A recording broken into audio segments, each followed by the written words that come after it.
नमस्कार, मी दीपाली रेसिपी सर्वांसाठी या चॅनलमध्ये आपल्या सर्वांचं स्वागत करते. तर मी कारले घेतलेले आहेत. 1 चमचा लाल तिखट, 1 चमचा मीठ, पाव चमचा हळद, थोडेसे राई जिरं, कढीपत्ता आणि थोडीशी धणे पावडर.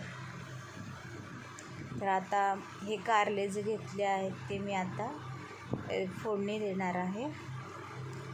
तर त्यासाठी मी तव्यामध्ये तेल टाकलेलं आहे.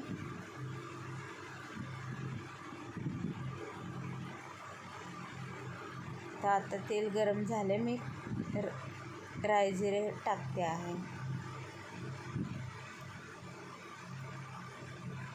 ते असे तडतड आवाज आला की राई जिरे आपले भाजले असे समजायचे. मग आता कढीपत्ता घालते मी.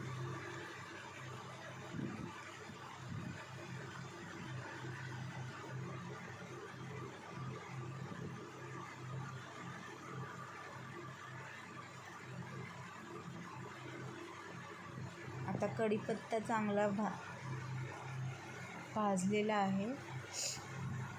तर मी आता याच्यामध्ये कारले घालणार आहे, जे मी गोल बारीक चकत्यांमध्ये कापलेलं आहे.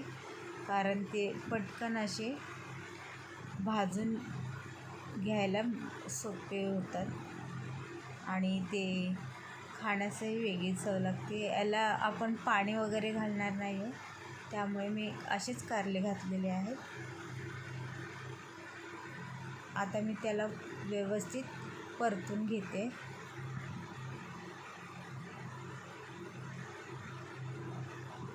तर आता हे व्यवस्थित मी असे परतून घेतलेले आहे.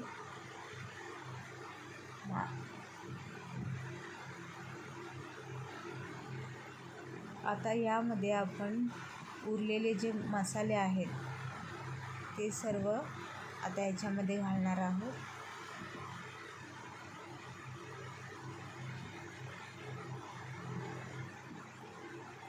मी असं हे सर्व मसाले एकत्रित घातलेले आहेत.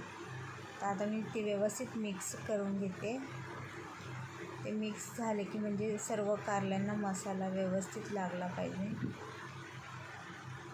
ही भाजी झणझणीत, कमी साहित्यात आणि पटकन होणारी अशी भाजी आहे, जी आपण तोंडी लावायला आपल्या डाळ भाताबरोबर किंवा अशीच भाजी म्हणूनही खूप चविष्ट अशी भाजी आहे. तर नक्की ट्राय करा. ही थोडी क्रिस्पी असते, थोडी सॉफ्ट, थोडी तिखट. ह्याच्यामध्ये थोडा कडूपणा कमी करण्यासाठी तुम्ही लिंबाचा रसही घालू शकता, पण आम्ही अशीच थोडी खातो, त्यामुळे आम्ही लिंबाचा रस नाही वापरत. तर आता मी झाकून घेते 2 मिनटं. आता 2 मिनटानंतर मी झाकण काढलेलं आहे. तर माझी भाजी व्यवस्थित तयार झालेली आहे.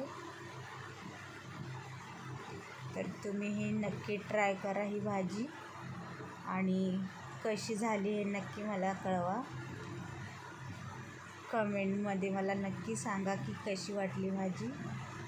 आणि माझ्या चॅनलला सबस्क्राईब करायला विसरू नका, लाईक करायला विसरू नका, शेअर करायलाही विसरू नका.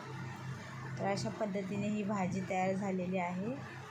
तुम्हाला कशी वाटली ते नक्की सांगा. आणि आता ही रेसिपी माझी पूर्ण झालेली आहे. तर पुढच्या रेसिपीमध्ये आपल्याला काय पाहायचं आहे हे नक्की मला कळवा. तर अशा पद्धतीने ही झणझणीत चविष्ट अशी पटकन होणारी ही कारल्याची भाजी आहे. नक्की ट्राय करा.